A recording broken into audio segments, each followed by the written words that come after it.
evening, Ashwini. This is Yogesh here from Quality Department. Now I'm going to take your feedback. Please introduce yourself. Good evening, sir. Myself Ashwini. I am from Kalburgi, Karnataka. I have completed my civil engineering from Shanbaswa University, and I have done interior designing course from CMTI, and I got placed in AND Designs. Okay. So, ನಿಮ್ದು ಯಾವ್ಯಾವ sessions attend ಮಾಡಿದ್ರಿ class room ನಲ್ಲಿ? So ಅದ್ರ ಬಗ್ಗೆ ಹೇಳ್ತೀರಾ, ಏನೇನ್ ಕಲ್ತ್ರಿ ಅಂತ ಎಲ್ಲ? Now, first reading of drawings, so basic standards of every interior designing, like kitchen, wardrobe, fall ceiling, and everything. And we learned about Vastu, and visited many showrooms like IKEA, Glamour, Fenista. Okay. So site visit. Okay. So site visit ಯಾವ್ಯಾವ್ದು ಹೋಗಿದ್ರಿ ಮತ್ತೆ ಅಲ್ಲಿ ಏನೇನ್ ಕಲ್ತ್ರಿ ಅದ್ರ ಬಗ್ಗೆ ಹೇಳ್ತೀರಾ? Site visit ನಲ್ಲಿ ನಾವು ಫ್ಯಾಕ್ಟ್ರಿಗೂ ಹೋಗಿದ್ದೀವಿ, ಸೈಟ್ಸ್ ಶೋರೂಮ್ಸ್ಗೂ ಹೋಗಿದ್ವಿ. ಫ್ಯಾಕ್ಟ್ರೀಸ್ ಅಂದ್ರೆ ಗ್ಲಾಮೋಡು, ವಿಶ್ವ ಪ್ಯಾನಲ್ಸ್, ಪೂರ್ವಂಕರ. ಅಲ್ಲಿ ಫುಲ್ ಫ್ಯಾಕ್ಟ್ರಿ ಪ್ರೊಸೆಸಿಂಗ್ ಹೇಗಾಗುತ್ತೆ from scratch to the installation of the interiors, ಅದನ್ನ ಕಲ್ತ್ವಿ. ಇನ್ ಶೋರೂಮ್ಸ್ ಹೋದಾಗ ಅಲ್ಲಿ ಡಿಫ್ರೆಂಟ್ ಟೈಪ್ಸ್ ಆಫ್ ಮಾಡಲರ್ಸ್ ನೋಡಿದ್ವಿ. ಓಕೆ. ಸೊ ಸಾಫ್ಟ್ವೇರ್ಸ್ ಬಗ್ಗೆ ಹೇಳ್ತೀರಾ, ಯಾವ್ಯಾವ ಸಾಫ್ಟ್ವೇರ್ಸ್ ಕಲ್ತ್ರಿ ಅಂತ? ನಾನು ಆಟೋಕ್ಯಾಡ್ ಮತ್ತು ಸ್ಕೆಚ್ಅಪ್ ನ ಕಲಿತೆ. From basics to everything for designing what we need, everything learned in AutoCAD and Sketch. Okay, so coming to the trainer feedback. So during your training, how was the support guidance from the trainers?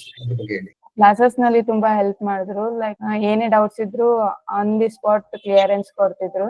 ಹಾಗೆ during classes ನಮ್ಗೆ interview questions ಗೆ prepare ಮಾಡ್ತಿದ್ರು. So ನಮ್ಮ ಕೋಆರ್ಡಿನೇಟರ್ಗಳು ಅವ್ರ support ಬಗ್ಗೆ ಹೇಳ್ತಾರೆ. Coordinators ತುಂಬಾ help ಮಾಡಿದ್ರು. ಇಂಟರ್ವ್ಯೂ ಹೋಗೋಕೆ ಅಲ್ಲಿ ಹೇಗೆ ಪ್ರಿಪೇರ್ ಆಗಿ ಹೋಗ್ಬೇಕು, ಯಾವ ಟೈಪ್ ಕ್ವೆಶನ್ಸ್ ನ ಫುಲ್ ಪ್ರಿಪೇರ್ ಮಾಡ್ಕೊಂಡು. ಓಕೆ. ಸೊ ನಿಮ್ಗೆ ಇಂಟರ್ವ್ಯೂ ಗೈಡೆನ್ಸ್ ಸಪೋರ್ಟ್ ಬಗ್ಗೆ ನಮ್ಮ HR ಟೀಮ್ ಇಂದ ಹೇಗಿತ್ತು ಅದ್ರ ಬಗ್ಗೆ ಹೇಳ್ತೀರಾ?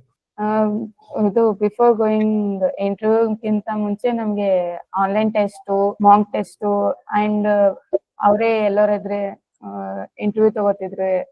So we get that confidence to give interview and get placed. Okay. So ನಿಮ್ ಕಡೆಯಿಂದ ಪ್ರಿಪರೇಷನ್ ಹೇಗಿತ್ತು? ಇವಾಗ ನೀವು ಕೂಡ ನಿಮ್ ಕಡೆಯಿಂದ ಪ್ರಿಪೇರ್ ಮಾಡ್ತಿರಲ್ಲ, ಸೊ ಅದ್ರ ಬಗ್ಗೆ ಹೇಳಿ. ಆಫ್ಟರ್ ಕ್ಲಾಸ್ ಲೈಕ್ ಸಾಫ್ಟ್ವೇರ್ ನ ನಾವು ಆಫ್ಟರ್ ಕ್ಲಾಸಸ್ ಕೂಡ ಪ್ರಾಕ್ಟೀಸ್ ಮಾಡ್ತಿದ್ವಿ. ಅಂಡ್ ಸ್ಟ್ಯಾಂಡರ್ಡ್ ಇದು theory part standard during interviews we get all the we will prepare the questions and we go.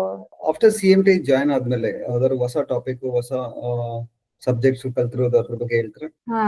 After CMT joining ಅಂದ್ರೆ ನಾನು ಇಂಟೀರಿಯರ್ ಕಲ್ತಿದ್ದು ಫುಲ್ CMT ನಲ್ಲಿ.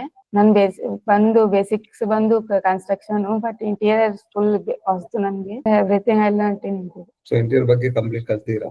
ನಿಮ್ಮ ಜೂನಿಯರ್ಸ್ ಗೆ students would like to join CMT, ಅವ್ರಿಗೆ ಏನ್ ಹೇಳಕ್ಕೆ ಇಷ್ಟಪಡ್ತಾರೆ? CMT ಜಾಯಿನ್ ಆದ್ರೆ you learn many things. Like ನಮ್ಗೆ ಗೊತ್ತಿರ್ಲಾರ್ದನ್ನ ಹೊಸದಾಗಿ ಕಲಿಬಹುದು. ಕಲ್ತು ನಮ್ ಪ್ಲೇಸ್ಮೆಂಟ್ ಈಸಿ ಆಗುತ್ತೆ. ಓಕೆ. ನಾವು ನಿಮ್ಗೆ ಸ್ಟಾರ್ಟಿಂಗ್ ಅಲ್ಲಿ ಹೇಳಿದ್ವಿ 100% ಪ್ಲೇಸ್ಮೆಂಟ್ ಅಂತ. ಸೊ ಪ್ಲೇಸ್ಮೆಂಟ್ ಕೂಡ ಆಗಿದೆ. Yes sir. Good. Thank you for your valuable time ಮತ್ತೆ ನಿಮ್ಮ ವ್ಯಾಲ್ಯೂಬಲ್ ಫೀಡ್ಬ್ಯಾಕ್ ಕೂಡ, ಅಶ್ವಿನಿ ಅವರೇ. Thank you sir.